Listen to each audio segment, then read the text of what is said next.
What we're seeing is people are rallying together, and it's not divided along political lines that you might expect. What we're seeing in communities across the South, and I think across the country, is that people expect better of their government for these things that have a direct impact on their lives, on the quality of their air, the quality of their water. What we're seeing is that communities are coming together and demanding better.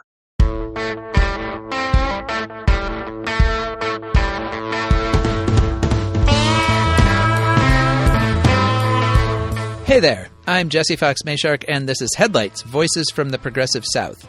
Headlights is a production of the Progressive South, a nonprofit media platform dedicated to amplifying progressive voices and values across the southern United States. Voices like Geoff Gisler, program director at the Southern Environmental Law Center, a crucial organization that has long fought for environmental protections across our region. Gisler's on the front lines of the SELC's legal battles against the Trump administration's rollbacks of clean air and water regulations. That conversation is coming up shortly. And later in our arts and culture segment, we'll dig into the current pop country smash hit Choosin Texas. What does it mean? But first, our news roundup. As always, you can find links to the original sources in the show notes. This week, a small, if murky, victory in the fight to tell real history in Mississippi. Florida ramps up its climate change denial. And to start out, some more detail about that FBI raid on 2020 election ballots in Georgia. As we discussed a few weeks ago, on January 28th, FBI agents, accompanied by National Intelligence Director Tulsi Gabbard, showed up at the Fulton County Court Clerk's office with a warrant to seize hundreds of boxes of archived ballots from the 2020 election. The raid alarmed local and national advocates for democracy and voter rights, as well as Democratic Party officials, all of whom assumed it was driven by President Donald Trump's ongoing lies about the 2020 election, which he continues to falsely claim he won. Last week, after a federal judge ordered it, Trump's Justice Department released the affidavit that was filed to obtain the warrant that led to the raid. Here's how headlines at a few news organizations characterized the evidence presented in that document. The Guardian: debunked claims from election deniers influenced FBI raid in Georgia, affidavit reveals. The New York Times: how an FBI affidavit to seize ballots relied on debunked election claims. The Georgia Recorder: FBI raid in Fulton County relied on previously investigated 2020 election claims. You get the picture. The 23-page affidavit recycles a number of claims that were made about Georgia ballots during Trump's efforts to overturn the 2020 election, which were already investigated and dismissed by a number of state and federal agencies. It also quotes from a number of dubious sources. For example, a serial election denier named Clay Parrick, who the affidavit identifies as an expert in voting machine testing and performance. It quotes him making various allegations about the security of the 2020 Fulton County ballots. Parrick last made waves as an alleged expert witness for failed Arizona gubernatorial candidate Kari Lake, who sued to try to overturn the 2022 governor's election that she lost to current Arizona Governor Katie Hobbs. Parrick is also identified in the affidavit as currently serving as a special government employee with a 130-day appointment in the executive branch, meaning he now works directly for Trump. In a bizarre interview with the online outlet Talking Points Memo, he declined to specify exactly what he's working on, but he did offer a 2-hour rant about a, quote, demonic cabal that has undermined American elections. And speaking of that Kari Lake case in Arizona, which was dismissed by every level of the state's courts, Lake's attorney was a guy named Kurt Olson. Olson was also part of Trump's legal team in 2020 that brought multiple court challenges attempting to overturn the election. And he has now also been brought into the White House as Trump's director of, quote, election security and integrity. According to the affidavit, it was Olson who made the initial referral to the FBI that eventually led to the warrant application and last month's raid.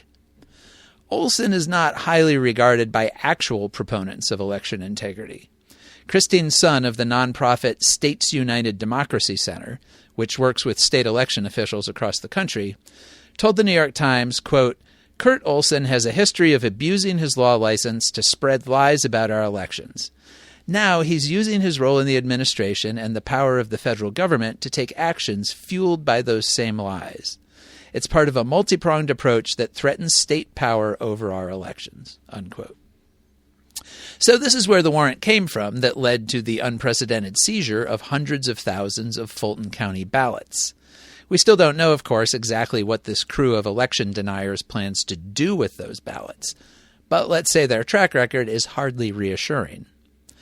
Brad Raffensperger, a Republican and Georgia's former Secretary of State, who famously stood up to Trump's pressure to find more votes for him after the 2020 election, issued a statement reiterating the integrity of the state's election systems. He's currently a Republican candidate for Georgia governor.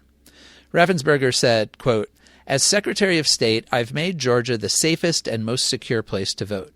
Instead of wasting time and tax dollars trying to change the past with baseless and repackaged claims, let's focus our efforts on building a safer, more affordable future for all hardworking Georgians."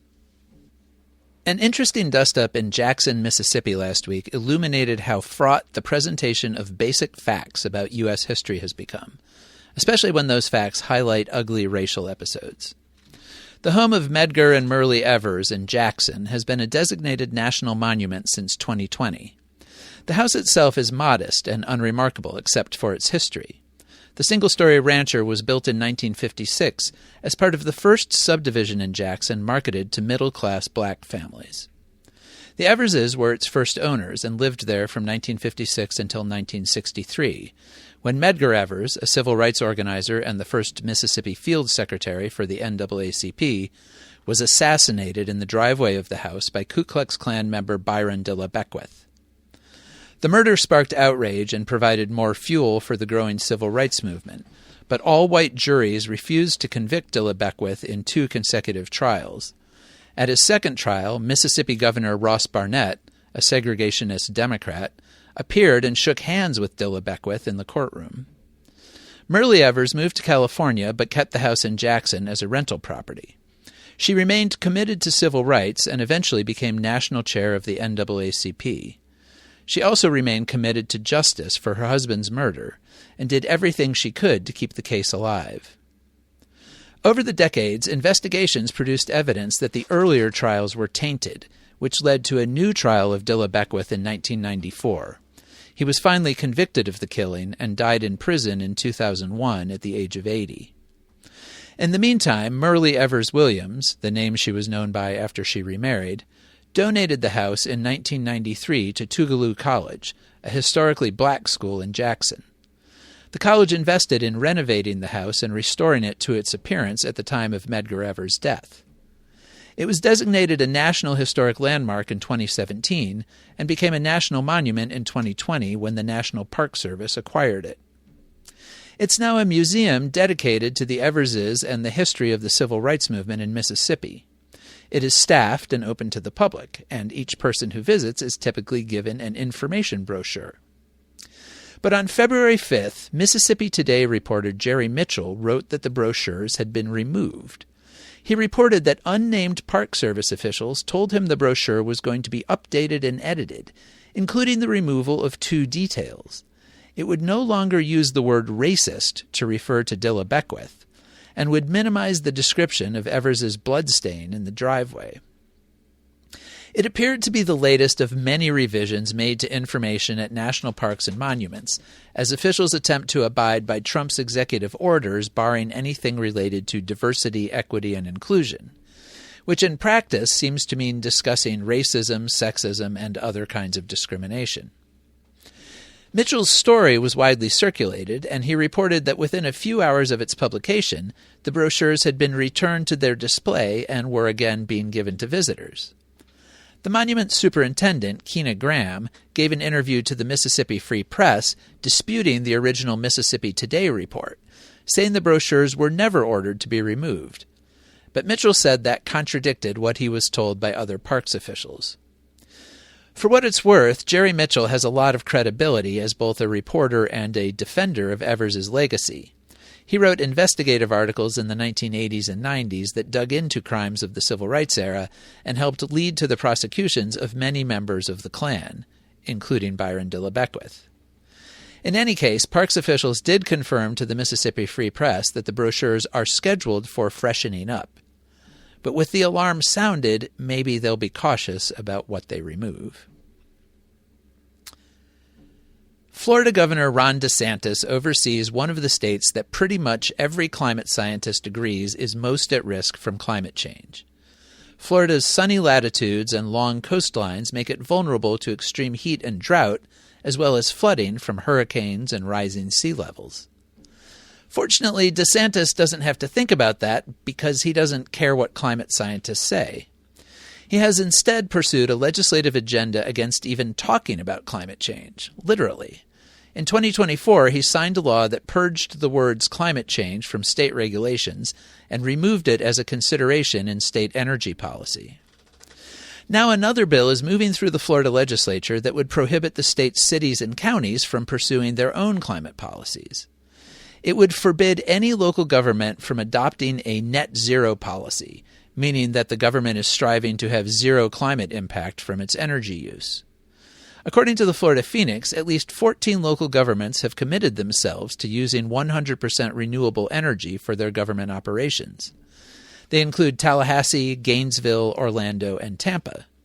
In addition, Miami-Dade and 3 surrounding counties formed the Southeast Florida Climate Change Compact in 2009 to work together to reduce carbon emissions.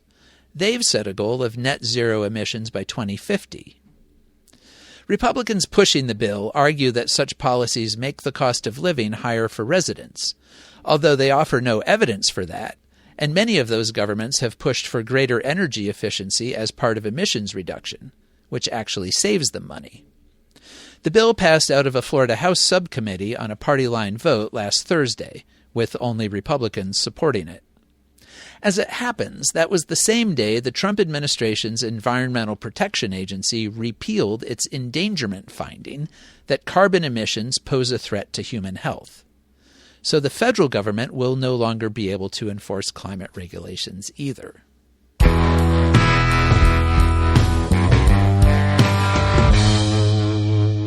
And speaking of climate and environmental policies, now we're to my conversation with Geoff Gisler.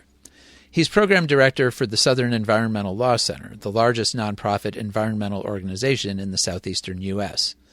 It has more than 100 attorneys and 200 staff members overall working at local, state, and federal levels. It's based in Charlottesville, Virginia, with offices in 5 other states, Alabama, Georgia, North Carolina, South Carolina, and Tennessee, as well as an office on Capitol Hill in Washington, D.C. Gisler has a background in both science and law, with a bachelor's degree in ecology from the University of Georgia and a law degree from Notre Dame. He's been with SELC for 20 years, spending much of that time focused on protecting waterways in North Carolina. Since 2023, he's been SELC's program director, overseeing all of its legal work. And that work has been multiplying since the second Trump administration took office a year ago. In a recent update sent to SELC supporters, Gisler wrote that the Southeast is facing, quote, unprecedented attacks on our environment. The SELC is fighting those in many different ways. Most recently, at the end of January, it filed a lawsuit against Trump's Environmental Protection Agency for granting exemptions to 40 industrial facilities, allowing them to continue emitting the carcinogenic gas ethylene oxide. We talked about that and other threats the organization sees across the South. It was a great and informative conversation. So, Seth, let's go to the tape. All right, Geoff Gisler, thanks so much for joining me. Thanks for having me. Glad to be here. To start off, I was hoping you could just kind of give us an introduction to the Southern Environmental Law Center. I feel like a lot of people are probably familiar with it. I think you're maybe marking your 40th year this year, but what all do you do? That's right. We'll turn 40 this fall, so I'm glad to be here. Thanks for having me. So SELC is an environmental organization focused on the South. We strive to protect communities in our region and their access to clean air, clean water, and a livable climate. We also do a lot of work trying to protect the places that we love that make the South special. You know, those places where we like to explore and go out and see wild places. So we have programs that cover the whole suite of environmental issues. And the thing that makes us a little bit different is we are primarily attorneys. So we have about 130 attorneys and policy experts. We work in 6 states from Virginia down around through Alabama and Tennessee. And we have an office in DC. So we do a lot of litigation. We do other legal advocacy. We do a bit of lobbying. And we do it from the local levels. We may show up at a county government, and we also do it in the halls of the federal government. And in big picture terms, are there issues that are specific to the South and to the areas that you all cover? I mean, obviously, there are environmental issues across the entire country, and there are a lot of organizations in different places working on those. What is it about the South, either geographically or, governance-wise or whatever, that presents specific issues? I think there are a few things that come together. I mean, one is, if you live in the South, if you've been to the South, we have incredible natural resources, which it doesn't make us unique, but the things that we have here are truly special. And so that means there's a lot worth protecting. And in our communities, as you get to know people in the South, you know that we're very close to the land. And so we have special places that really matter to a lot of people. The other thing we have is pretty much across the South, we have weak state environmental agencies. And so we have incredible resources that are very much threatened.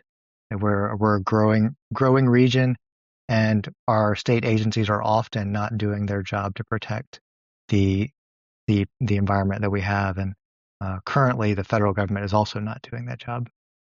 Right. Well, and that's what we have you here to talk about today, because you put out a short report last month, just kind of looking back at the first year of the second Trump administration. I think you used the phrase unprecedented attacks on the environment. And I want to get into some of the specifics and the issues that, you're fighting in different ways. But broadly, can you talk about what you've seen since this administration came in? And obviously, this is the second Trump administration. We had a first Trump administration. And also, there's always some changes in emphasis and enforcement and so forth when we go from one administration to another. But what distinguishes Trump 2.0? So we did have the first Trump administration, and we saw some very bad environmental actions then. But it really was, we do see the pendulum swing back and forth. We have more progressive administrations who are looking to protect the environment. We have other administrations that don't value it.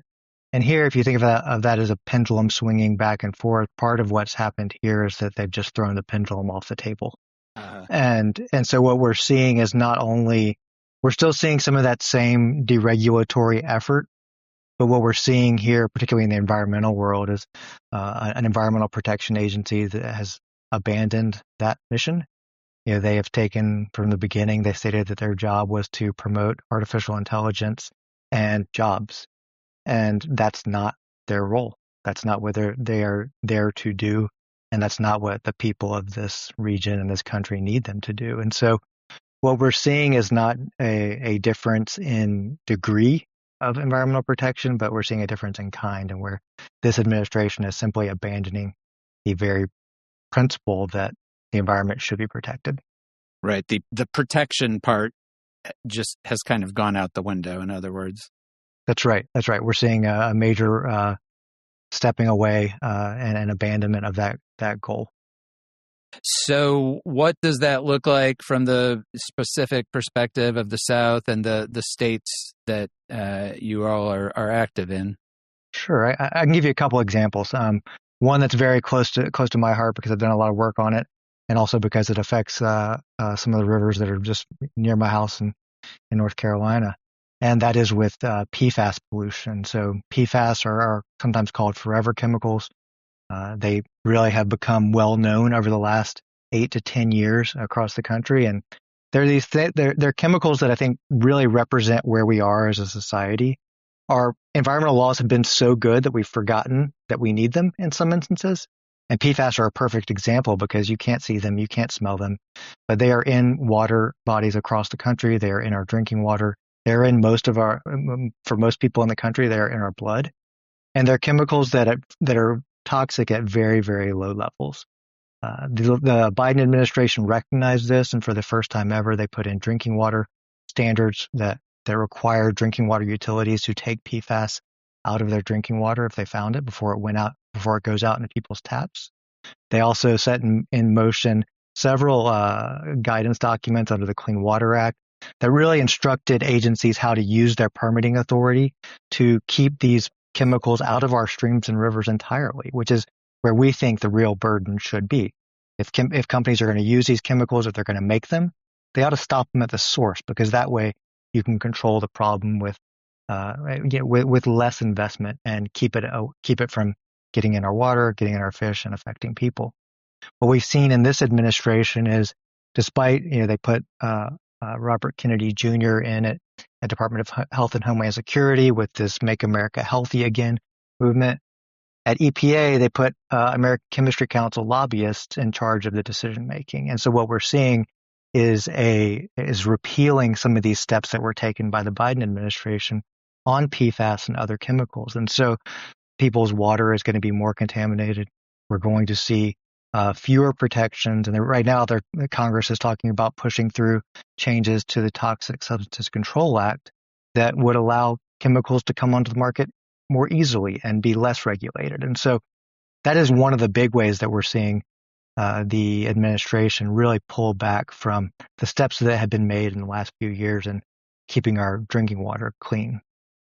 And is that one that you are fighting one way or another? Is there an avenue through the courts or some other way?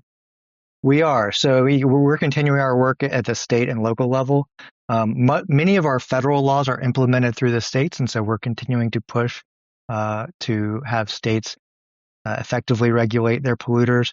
We're also taking many polluters to court. So the Clean Water Act allows regular citizens to step into the shoes of the federal government when the federal government's not doing its job. And so that has been a mainstay of our practice for the nearly 40 years that we've been in existence. And so we are stepping up that enforcement effort, recognizing that this administration is not going to. And what we're seeing so far, the federal government puts out records of how many investigations they are doing, how many enforcement cases they're filing. And what we're seeing is what you might expect. They are not investigating. They are not enforcing. They are stepping away from their role as environmental protectors entirely.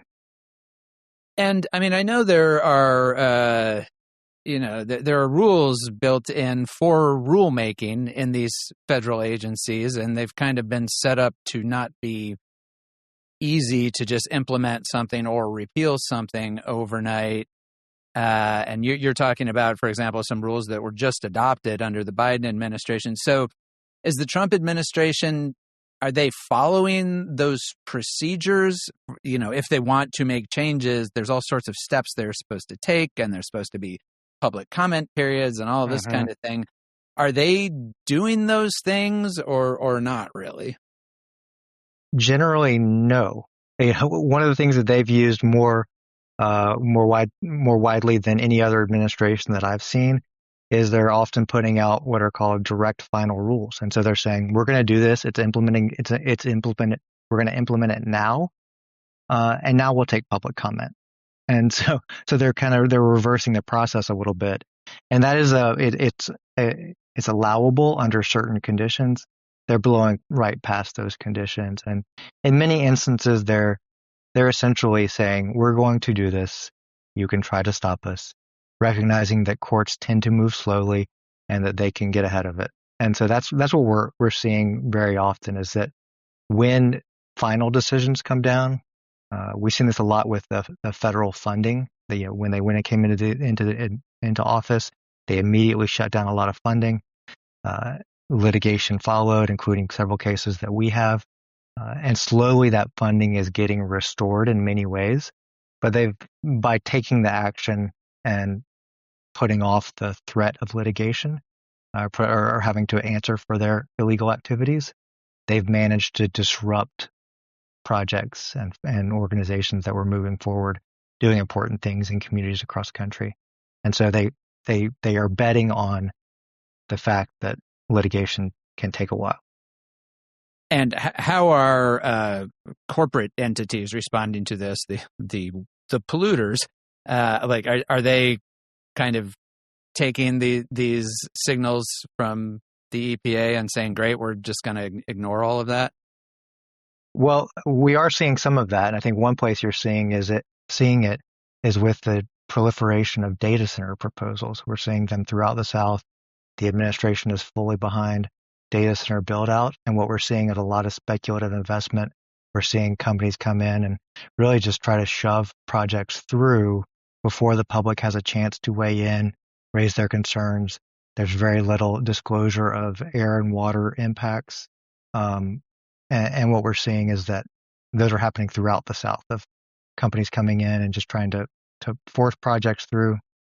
We saw a project here in North Carolina where a company just opened a mine and said, "We're not getting a permit. We don't have to because the Trump administration is now in charge." And the state of North Carolina fined them every day, and they still kept going. Now that project continues to be a major source of pollution into the Nollachucky River out on the border of North Carolina and Tennessee. So we are seeing these projects that are companies just saying, "Well, we can just go forward." And I know that here in Tennessee and in Memphis with the big XAI data center that Elon Musk is building, he just kind of threw up all these gas turbines to such a degree that even Trump's EPA mildly reprimanded him for not following things. But I mean, that's the kind of thing that's just happening all over, right? That's right. So the Elon Musk's company XAI wanted to build a data center in South Memphis and just decided that they couldn't get plugged into the grid fast enough, so they installed a lot of dirty gas-powered generators in a community that already has significant air pollution problems. And we got involved, we investigated it, we've filed a suit against them. But it's some basic things like they were asserting that they were only using some of the turbines. So we went up in an airplane and took some thermal images to show that they were actually using all of the turbines. And so some of that basic investigatory operation that the government normally runs, we're just not seeing it now. And we and others are having to step forward and be the enforcement. Well, and with the data centers in particular, I mean, we're in such a building boom of these right now. If you think about, like, let's say in 3 more years, there is a more environmentally conscious administration coming in, but a lot of these places are already going to be up and running and consuming tremendous amounts of power by that point, right? Many will, but I think one of the things, so the data centers, I think, are an example of both the peril and the promise of this administration, in that they're forcing them through. These projects, they use a tremendous amount of water, which can have a significant impact on communities, both for their drinking water supplies and their agriculture. They use an incredible amount of energy, which is going to show up in people's power bills because the utilities are overbuilding the energy system, heavily reliant on methane gas to power these speculative data centers. And so if that demand does not materialize, then the ratepayers are still going to pay, and the power companies are still going to get paid. It's just that it won't be necessary. But what we're seeing is people are rallying together, and it's not divided along political lines that you might expect. What we're seeing in communities across the South, and I think across the country, is that people expect better of their government for these things that have a direct impact on their lives, on the quality of their air, the quality of their water. Many of these are being proposed in rural communities, and so they really affect the landscape, and they change the direction of communities. And what we're seeing is that communities are coming together and demanding better. And I think that's where the promise for a better future comes from, of seeing these people come together and demand a better future. One specific issue I wanted to ask you about, just because you just filed this lawsuit the other week, but can you tell me about ethylene oxide? I think that's probably one of these pollutants people don't necessarily know a lot about, and you can't see it and you can't smell it. What does it do, and what is the Trump administration allowing people to do with it? That's right. And this is it's another example of where our environmental laws have worked really well. Air pollution in the 70s was visible. You could go in, if you went to Chattanooga, you could not see the city. You could not see Lookout Mountain. If you were in Birmingham, you couldn't see the city from the nearby mountains. Now we don't have those problems as often, but things like ethylene oxide are still a major threat, because ethylene oxide is a chemical used to sterilize medical equipment. We need that. We need medical equipment to be sterilized. But because it's used in medical sterilization, the facilities that use it are often in densely populated areas. It is a highly carcinogenic air pollutant. And there are technologies available to keep it from being released out into these communities. And the Biden administration had put forward rules that required companies to install pollution controls to keep ethylene oxide from going out into communities. The Trump administration has come in and issued what are called presidential exemptions that would allow the industry to simply just let the pollution go free without installing pollution controls. It's a 2-year moratorium on the rule, essentially. And so what these companies that are in densely populated areas are allowed to do is send out this highly carcinogenic air pollutant into communities that for the most part don't know that they're being exposed to these chemicals. And we have a high concentration of these facilities in the South. We have the ones that have not yet installed the technology. And so what we're seeing is, as with many things with this administration, is the facts don't support their rhetoric. The basis for presidential exemptions is supposed to be that technology is not available and it can't be installed. And we know that this technology is available and can be installed because some of the facilities that they have exempted have already installed it. So what they're saying is essentially, you just don't have to flip on the switch. We're going to allow you to put this cancer-causing air pollution out into the public simply because it's easier. And to what degree do you continue to see, I mean, I feel like in the South in particular, there's been a long history of the worst environmental impacts being in lower income communities. Often those are, I mean, as in Memphis, it's a low income community that lives around the site where Musk has his plant. And I know the Trump administration has been specifically saying they're not ever going to talk about environmental racism anymore, like it's a thing that doesn't exist. But more broadly, beyond just the racial impact, I mean, is that still true in the South, that the people, when there is pollution being emitted, that it is often lower income communities that suffer the most? It is still true. And, what we have seen over the decades is that often, from housing policies back in the 60s, that people of color were forced into lower value land. And so now when people look around and say, well, where should we put a highway? Where should we put a heavy polluting industry? They look at the land that people were forced into, and these are often Black and brown communities. And one example of that is a few years ago, there was an oil pipeline proposed through Memphis and through a community called Boxtown.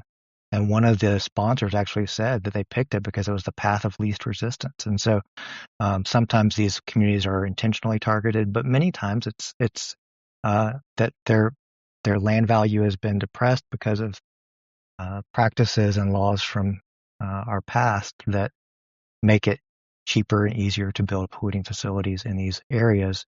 And if you don't have things like EPA's disparate impact regulations that say, regardless of the intent, if the effect of a practice is to disproportionately burden a specific community, that matters too. And we shouldn't be doing that, whether our actions are intentionally discriminating against people or unintentionally discriminating against people, that just shouldn't happen in this country. And those are the specific regulations that the EPA and this administration are looking to wipe out. And worth mentioning that there actually was resistance there in Boxtown, and they did, in fact, block that pipeline, right? And now they're the ones who are having to deal with Elon Musk's data center. Yes. The community came together and fought back against that. And what we're seeing now is that they're able to rally against XAI and some of the other heavy polluting industries in that part of the community because of that strong foundation that was, I won't say built, but certainly solidified during the Boxtown fight. So that was year one of the second Trump administration. We're into year two now. I guess what's on the horizon? What are the major issues that you all are tracking or expect to be involved in? And I guess, do you expect to see environmental issues be a factor in this year's elections at all? Well, so on the first part, I mean, one of the things that we have seen, so these regulatory processes can take time. So if they want to repeal a regulation and try to make it stick, it does take a little bit of time. And we're going to see some of those mature the first half of this year. And I'll just highlight a couple because they really they'll matter to the places that people love. One is what's called the roadless rule. And it's a rule that protects our national forests and keeps some of them, sets some of the national forests aside and says that the Forest Service can't build roads into those forests. Because the reason for building roads is almost always logging, mining, some other kind of extractive industry. And so this administration is proposing to repeal the 25-year-old rule that set aside national forest land to be protected for the long term as wild places. So that's important. That's going to come up over the next, we expect that to be finalized sometime in the first half of this year. And we are ready to go, ready to challenge that because of the impact it'll have on places that people love in the South. One of the other big ones that's coming up is under the Endangered Species Act, people are not allowed to go out and harm endangered species, which we think, that makes sense, right? These are animals and plants that are near extinction, and we want to protect them. And I'll give an example that a lot of people care about is sea turtles. So sea turtles are some are threatened, some are endangered. What the law has always meant is that you can't harm an animal's habitat. So sea turtles obviously come up on the beach to nest, and so what the Endangered Species Act has reflected is that you have to protect the beach, not only the water. And what this administration is proposing to do is to repeal those protections and say, yeah, you could destroy the beach, you could destroy their nest as long as you don't actually harm the turtle itself. You could build a seawall so that nesting just doesn't happen. That is something that we will see. If that goes forward, we will see more and more beaches in the South, especially as sea level rises and erosion becomes a bigger issue. We will see more seawalls on our ocean front that both prevent turtles from nesting and drive them closer to extinction, and prevent people from accessing and using the beach. And so those are a couple of the things that are coming up. I do think, because what we're seeing is a level of engagement around environmental issues that hasn't always happened. I think as we go forward in the year, that will be important to elected officials and people running for office. All right. Well, obviously a lot to watch, and people can get information about everything you all are doing at SELC.org, which, in addition to your news releases and other things, also has some great series of podcasts, and you all put out a tremendous amount of great public information in addition to your legal work, so people can track all of that there. Yeah, we do have a great communications team, and I encourage people to check out our podcast, Broken Ground. It's a really compelling stories there. Absolutely. All right. Well, thanks again. I really appreciate it. All right. Well, thank you.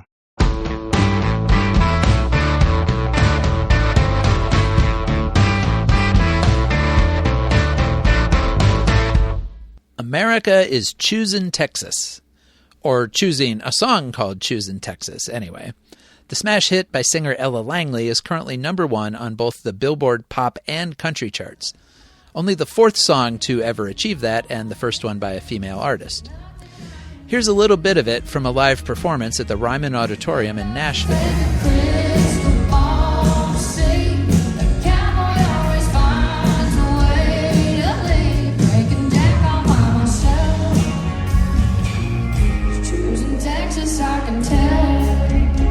Langley is from Hope Hull, Alabama, outside of Montgomery. She grew up in a musical family and sang in local Baptist churches. After high school, she enrolled at Auburn University in 2017, but left in 2019 to move to Nashville, and has never looked back. She released her debut album, Hungover, in 2024. It produced 2 top 10 country singles and was certified gold. Her follow-up, Dandelion, is due out this spring, and judging by the success of its lead-off single, it will be an even bigger hit. Choosin Texas is an interesting song to make such a huge impact. Although its title sounds affirmative, its lilting melody and sad lyrics tell a different story. It's a ballad from the point of view of a woman who agrees to move back to her partner's home state of Texas from her home state of Tennessee. But it turns out that it's more than just the state he's in love with. The Texas he is choosing is another woman. Langley laments, "I put him right back in her arms." Over at Texas Monthly, writer Dan Solomon has a nice piece about the song and its place in the large library of songs about the Lone Star State. He compares it to other Tennessee-Texas songs, like George Strait's All My Exes Live in Texas and Blake Shelton's Texas. Solomon thinks that what distinguishes Langley's song, which she co-wrote with country star and Texas native Miranda Lambert, is its emotional complexity.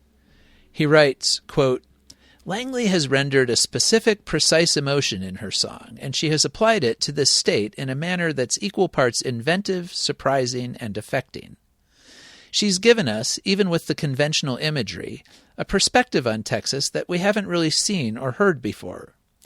Choosin Texas presents its subject not as good or bad, but as complicated, something we constantly have to work out our feelings about in real time." Unquote. The whole essay is good and is linked in the show notes. And you can find the song on streaming services or just turn on the radio. Ella Langley's album Dandelion will be released April 10th.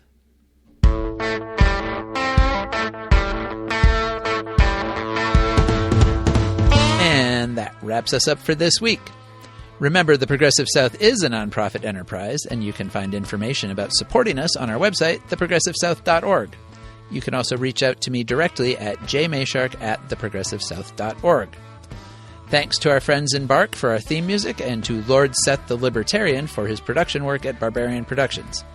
And thanks to you for choosing us. Talk to you next week.